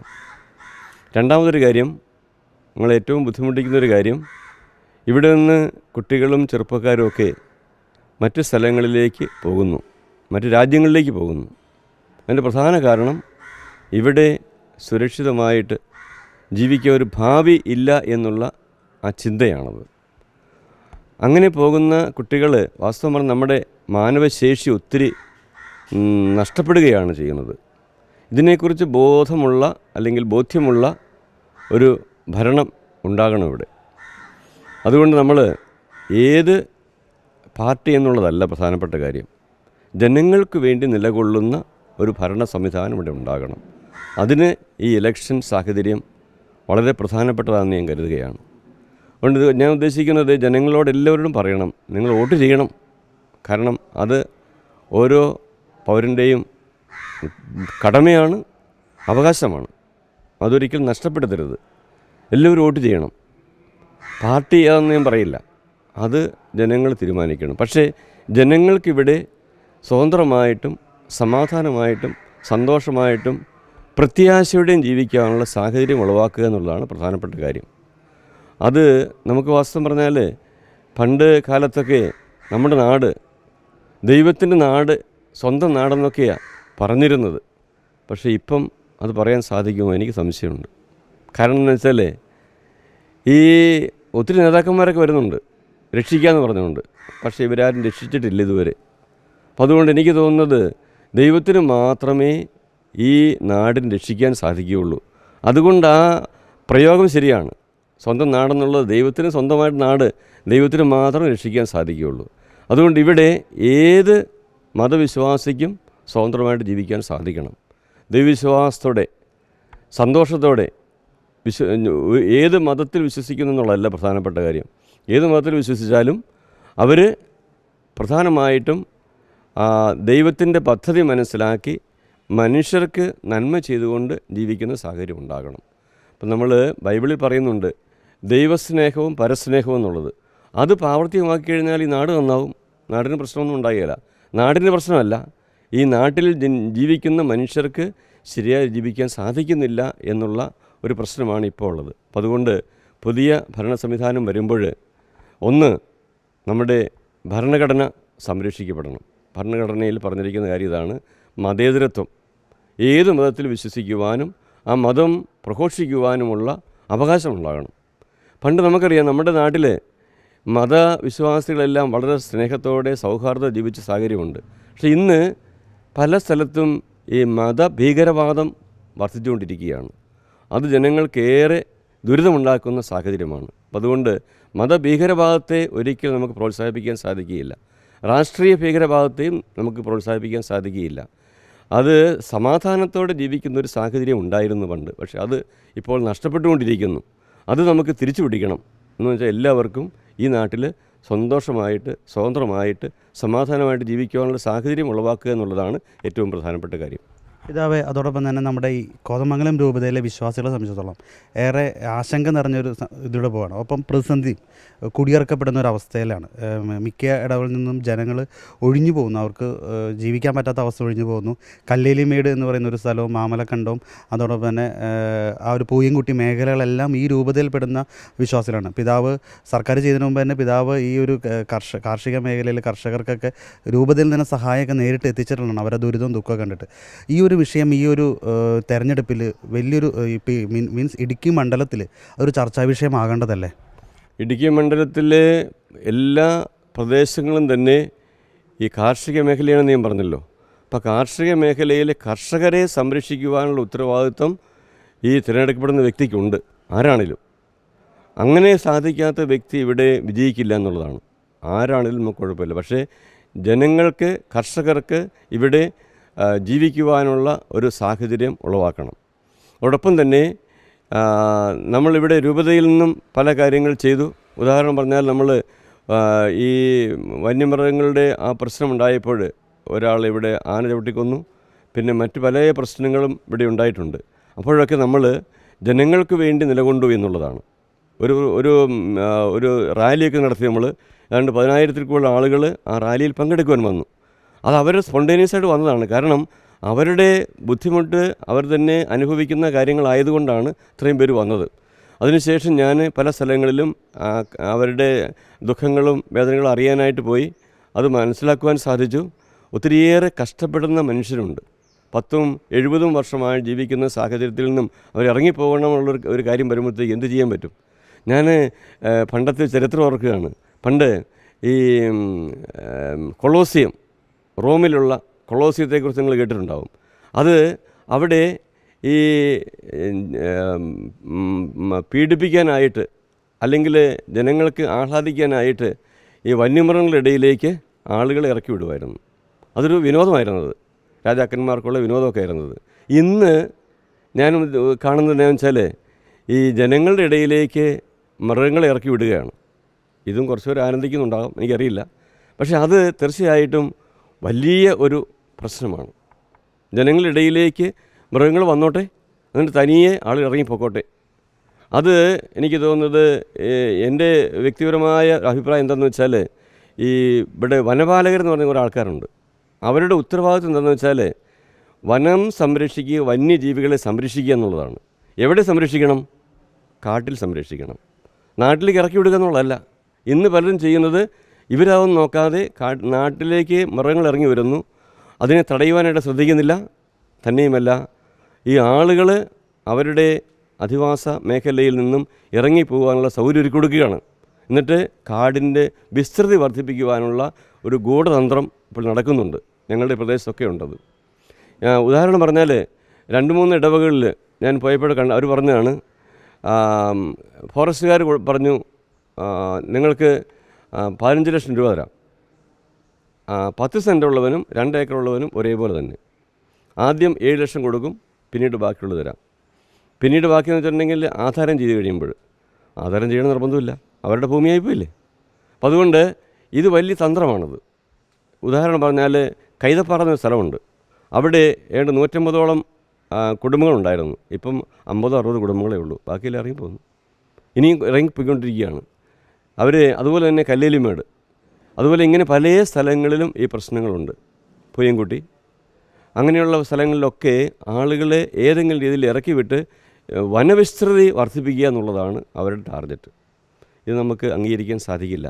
കാരണം ജനങ്ങൾക്ക് ജീവിക്കുവാനുള്ള സൗകര്യം ഉണ്ടാക്കി കൊടുക്കുക എല്ലാ ഗവൺമെൻറ്റുകളുടെ ഉത്തരവാദിത്വമാണ്. അത് നിർവഹിച്ചാൽ മാത്രമേ ഈ നാട് നന്നാകുകയുള്ളൂ. ഒന്നത്. 2, വന്യമൃഗങ്ങളെ വനത്തിൽ സംരക്ഷിക്കുവാനുള്ള ഉത്തരവാദിത്വം അവർക്കുണ്ട്. അതിന് പുല്ല് വേണം, അല്ലെങ്കിൽ തീറ്റ വേണം, അല്ലെങ്കിൽ വെള്ളം വേണം. അത് കൊടുക്കേണ്ട ഉത്തരവാദിത്വം വനപാലകർക്കാണ്, സാധാരണ മനുഷ്യർക്കല്ല. അപ്പോൾ അത് കിട്ടാതെ വരുമ്പം നാട്ടിലേക്ക് ഇറങ്ങും. ഒന്നത്. 2, ഇതിൻ്റെ സംഖ്യ ക്രമാതീതമായി വർദ്ധിച്ചിരിക്കുന്നു. പരിഷ്കൃത രാജ്യങ്ങളിലൊക്കെ ഇത് ചെയ്യുന്നത് അവരുടെ നമ്പർ ലിമിറ്റ് ചെയ്യുക എന്നുള്ളതാണ്. നമുക്ക് അപരിഷ്കൃത രാജ്യങ്ങളെപ്പോലെ നമ്മൾ ജീവിക്കുന്നു ഇവിടെ. കാരണം ഇതൊന്നും ചെയ്യാൻ പറ്റുന്നില്ല. എന്തുകൊണ്ടാണെന്ന് ചോദിച്ചാൽ കുറേ കപട കപട പരിസ്ഥിതിവാദികൾ, കപട മൃഗസ്നേഹികൾ. പക്ഷേ ഇവരൊന്നും മൃഗത്തിനടുത്ത് പോകാറില്ല, പരിസ്ഥിതി ഇങ്ങനെ പ്രശ്നമുള്ളടുത്ത് പോകാറില്ല. അവർ വലിയ വലിയ ഹോട്ടലിൽ ഇരുന്നൊക്കെയാണ് തീരുമാനം എടുക്കുന്നത്. ഇത് നാടിന് നാശം ഉണ്ടാക്കുന്നതാണ്. അപ്പം അതുകൊണ്ട് ഇങ്ങനെയുള്ള സാഹചര്യമുള്ളപ്പോൾ ഈ സാഹചര്യങ്ങളെ നേരിടുവാൻ പറ്റിയ ആളുകൾ ഭരണത്തിൽ വരണം. നമ്മുടെ ഉദ്ദേശം അതാണ്. അതുകൊണ്ട് ഈ നാട്ടിൽ ദൈവത്തിന് സ്വന്തം നാടെന്ന രീതിയിലേക്ക് തിരിച്ചു വരുവാനുള്ള ആ ഒരു വലിയ ദൗത്യം ഈ തിരഞ്ഞെടുക്കപ്പെടുന്നവർക്കുണ്ട്. ഇന്ന് നാട്ടിൽ സമാധാനത്തോടെ ജീവിക്കുവാനായിട്ട്, ഏത് മതത്തിൽ വിശ്വസിച്ചാലും ദൈവത്തിൽ ആശ്രയിച്ച് ജീവിക്കുവാനുള്ള, പരസ്പരം സ്നേഹിച്ച് സഹായിച്ച് സഹകരിച്ച് മുന്നോട്ട് പോകുവാനുള്ളൊരു സാഹചര്യം ഇവിടെ സംജാതമാകണം. അതിനുള്ള മാർഗമായിട്ടാണ് ഈ തിരഞ്ഞെടുപ്പ് നമ്മൾ കാണേണ്ടത്. ഈ തിരഞ്ഞെടുപ്പിൽ എല്ലാവരും വോട്ട് ചെയ്യണം. അതോടൊപ്പം തന്നെ ഈ നമ്മുടെ ഭരണഘടന അത് സംരക്ഷിക്കപ്പെടണം. നമ്മുടെ ഇവിടെ ജീവിക്കുവാനുള്ള അവകാശം എല്ലാവർക്കും ലഭിക്കത്തക്ക വിധത്തിൽ നല്ല രീതിയിൽ ഭരണം ഉണ്ടാകട്ടെ എന്ന് ആശംസിക്കുകയാണ്. മറ്റൊരു കാര്യം പിതാവ്, ഇപ്പോൾ ഈ തെരഞ്ഞെടുപ്പിലാണ് ഇത് ഏറ്റവും കൂടുതൽ ഇഷ്യൂ കൊണ്ടുവരേണ്ടതും. ഈ സമയത്ത് പോലും നമ്മുടെ ഇടത് വലത് മുന്നണികൾ 3 മുന്നണികളായാലും പരസ്പരം കുറ്റപ്പെടുത്തുന്നു. ഈ ഒരു വിഷയത്തിൽ സംസ്ഥാനം കേന്ദ്രത്തെ കുറ്റപ്പെടുത്തുന്നു, കേന്ദ്രം സംസ്ഥാനത്തെ കുറ്റപ്പെടുത്തുന്നു, ഒരു മുന്നണി 2 പേരെയും കുറ്റപ്പെടുത്തുന്നു. ഈ ഒരു അവസ്ഥയിലാണ് ഇപ്പോഴും ഈ ഒരു ചർച്ച, ഈ ഒരു തെരഞ്ഞെടുപ്പിൻ്റെ അവസാന ഘട്ടത്തിൽ പോലും ഈ കാർഷിക മേഖലയിൽ അല്ലെങ്കിൽ വന്യജീവി ആക്രമണവുമായി ബന്ധപ്പെട്ട് നമ്മുടെ സ്ഥാനാർത്ഥികളായാലും കൈകാര്യം ചെയ്യുന്നത്. ഇതിൽ മാറ്റം വരുത്തണ്ടേ? ഇതിൽ മാറ്റം വരണം. കാരണം രാഷ്ട്രീയക്കാർ ഇപ്പോൾ ജനങ്ങൾക്ക് വേണ്ടിയാണ് നിലകൊള്ളുന്നതെന്ന് എനിക്ക് തോന്നുന്നില്ല. എൻ്റെ വ്യക്തിപരമായ അഭിപ്രായമാണ്. കാരണം അവർ അവരുടെ അണികളെ കൂട്ടുവാൻ വേണ്ടിയിട്ട് എന്തും ചെയ്യും, ഏത് രീതിയിലുള്ള മാർഗവും ഉപയോഗിക്കും അവർ. അപ്പം പ്രതിപക്ഷ ബഹുമാനം എന്നുള്ളത് ആർക്കും ഒരു രാഷ്ട്രീയ പാർട്ടിക്കും ഇല്ല. നമ്മൾ ജനാധിപത്യത്തിൽ സ്വതന്ത്രമായിട്ട് വോട്ട് ചെയ്യുവാനുള്ള ആ ഒരു സാഹചര്യവും ഉണ്ടാകണം. രാഷ്ട്രീയ പാർട്ടികൾ ഇതിനോട് എത്രമാത്രം അനുകൂലമായിട്ട് പ്രതികരിക്കുമെന്ന് എനിക്കറിയില്ല. കാരണം നമ്മൾ കാണുന്നത് അങ്ങനെയാണ്. അതുകൊണ്ട് നിർബന്ധമായിട്ടും രാഷ്ട്രീയ പാർട്ടികൾ പിരിവ് നടത്തുന്നു. ആ പിരിവ് നടത്തുന്നത് അവരുടെ സ്വന്തം ഇഷ്ടം പോലെ ചെലവഴിക്കുന്നു. അപ്പോൾ അങ്ങനെയുള്ള പല കാര്യം, ഇപ്പം നമുക്കറിയാം ഇലക്ട്രൽ ബോണ്ടിൻ്റെ കാര്യമൊക്കെ അറിയാമല്ലോ. ഇതൊക്കെ നടന്ന് പിന്നീട് നമ്മൾ അറിയുന്നതൊക്കെ ആദ്യം നമുക്കറിയില്ലായിരുന്നു. എല്ലാ രാഷ്ട്രീയ പാർട്ടിക്കാരും അതിനകത്ത് പങ്കുകാരാണ്. അപ്പോൾ അതുകൊണ്ട് രാഷ്ട്രീയ പാർട്ടികൾ ഇന്നത്തെ ഈ സാഹചര്യത്തിൽ അവരുടെ അണികളെ വളർത്താനും അവരുടെ ടാർഗറ്റ് നേടാനുമാണ് നോക്കുന്നതെന്നുള്ളതാണ്. സാധാരണ ഒരു നാട്ടിൽ രാജ്യത്തിന് നന്മയ്ക്ക് വേണ്ടി പ്രവർത്തിക്കുന്നവരാണെങ്കിൽ ഇങ്ങനെയാണല്ലോ ചെയ്യേണ്ടത്. അവർ ജനനന്മയ്ക്ക് വേണ്ടി ഒരുമിച്ച് പ്രവർത്തിക്കുവാനായിട്ട് സാധിക്കണം. അത് ഭരണപക്ഷവും പ്രതിപക്ഷവും ആയിക്കോട്ടെ, നാടിൻ നന്മയ്ക്ക് വേണ്ടി പ്രവർത്തിക്കുവാനായിട്ട് അവർ സാധിക്കണം. അല്ലെങ്കിൽ നമ്മുടെ ജനാധിപത്യം എന്നുള്ളത് പ്രഹസനമായിത്തീരും. ക്രൈസ്തവ സഭയെ സംബന്ധിച്ചുള്ള ഒരു നിർണായകമായ ഒരു തെരഞ്ഞെടുപ്പാണ് വരുന്നത്, ലോക്സഭാ തെരഞ്ഞെടുപ്പ്. കാരണം എന്ന് വെച്ച് കഴിഞ്ഞാൽ ഭാരതം മുഴുവനുള്ള ക്രൈസ്തവ സമൂഹം ഇപ്പോൾ ചിലൊരു ആശങ്കയിലൂടെ കടന്നു പോകുന്നുണ്ട്. നോർത്ത് ഇന്ത്യയിലൊക്കെ ആയാലും വിശ്വാസത്തിനെതിരെ, ക്രൈസ്തവർക്കെതിരെ, അച്ഛന്മാർക്കും വൈദികർക്കൊക്കെ എതിരെയുള്ള ചില കേസുകളും ചില ആക്രമണമൊക്കെ സംഭവം നടക്കുന്നുണ്ട്. ഈ ഒരു വിഷയത്തെ എങ്ങനെ കാണുന്നു പിതാവ്? ഞാൻ ആദ്യം സൂചിപ്പിച്ചല്ലോ, നമ്മുടെ നാട് ഒരു മതേതരത്വ രാജ്യമായിരുന്നു. ഏത് മതത്തിൽ വിശ്വസിക്കുവാനും ആർക്കും തടസ്സങ്ങളൊന്നുമില്ലായിരുന്നു. പക്ഷേ ഈ ചില സാഹചര്യങ്ങളിൽ മതഭീകരവാദം എന്ന് പറയുന്നത് അത് വർദ്ധിച്ച് വന്നിട്ട് മറ്റുള്ളവരെ നിർമ്മാർജ്ജനം ചെയ്യണം എന്നുള്ള ചിന്തയാണ് പലർക്കും ഉള്ളത്. ഇത് വളരെയേറെ ദോഷമുളവാക്കുന്ന ഒരു സാഹചര്യമാണ്. ഇന്ന് ക്രൈസ്തവ സഭകൾ നേരിടുന്ന പ്രശ്നങ്ങൾ ഗുരുതരമാണ് പല സ്ഥലങ്ങളിലും. അത് എന്തുകൊണ്ടാണെന്ന് ചോദിച്ചാൽ അതിൻ്റെ കാര്യം ഞാൻ പറയാം. ബൈബിളിൽ പറഞ്ഞിട്ടുണ്ട്, നിങ്ങൾ പീഡനങ്ങളുണ്ടാവും, സഹനങ്ങളുണ്ടാകും, നിങ്ങൾ വ്യാജമായിട്ട് കുറ്റാരോപണം നടത്തും എന്നൊക്കെ ഈശോ പറഞ്ഞിട്ടുള്ളതാണ്. അപ്പം അതിൻ്റെയൊക്കെ ഭാഗമായിട്ടാണ് വരുന്നത്. പക്ഷേ ഇത് ഒരു നാടിന് നല്ലതല്ല, ഒരു രാഷ്ട്രത്തിൻ്റെ നന്മയ്ക്ക് നല്ലതല്ല. ഇതുപോലെ ചേരിതിരിവുകളും അതുപോലെ തന്നെ പ്രശ്നങ്ങളും പ്രതിസന്ധികളും ഉണ്ടാക്കുമ്പോൾ ആ നാട് അസ്വസ്ഥമായി തീരുകയാണ്. ഒരു നാട്ടിൽ സമാധാനവും സന്തോഷവും ഉണ്ടെങ്കിൽ മാത്രമേ ആ നാട് വളരുകയുള്ളൂ, ഐശ്വര്യം ഉണ്ടാകുകയുള്ളൂ. ഐശ്വര്യം നഷ്ടപ്പെടുത്തുന്ന ഒത്തിരിയേറെ സാഹചര്യങ്ങൾ ഇപ്പോഴുണ്ട്. അപ്പോൾ അതുകൊണ്ട് ക്രൈസ്തവ സഭയും ഇവിടെ ഈ നാടിന് ഒരു തിന്മയും ചെയ്യാതെ ഒത്തിരിയേറെ നന്മ ചെയ്തിട്ടുള്ള ഒരു മതമാണ് ക്രൈസ്തവ മതം. ആർക്കും സംശയമില്ല. ഇപ്പോൾ ഉള്ള നേതാക്കന്മാരെല്ലാവരും തന്നെ നമുക്കറിയാം എവിടെ പഠിച്ചതാണ്, മിക്കവാറുമൊക്കെ നമ്മുടെ സ്കൂളിൽ പഠിച്ചവരാണ്. അതുകൊണ്ട് നമ്മുടെ വിദ്യാഭ്യാസ മേഖലയിൽ, ആതുര സേവന മേഖലയിൽ, അതുപോലെ ജീവകാരുണ്യ പ്രവർത്തനത്തിലൊക്കെ എത്രയോ ആളുകൾ, എത്രയോ അച്ഛന്മാരും സിസ്റ്റേഴ്സും അതുപോലെ തന്നെ എത്രയോ ആളുകൾ അതിലെ ഭാവാക്കളായിരുന്നു. അതുകൊണ്ടല്ലേ ഈ നാട് ഇത്രയും വളർന്നത്. ആത്മാർത്ഥമായിട്ട് ചിന്തിച്ചാൽ മനസ്സിലാകും നമുക്കത്.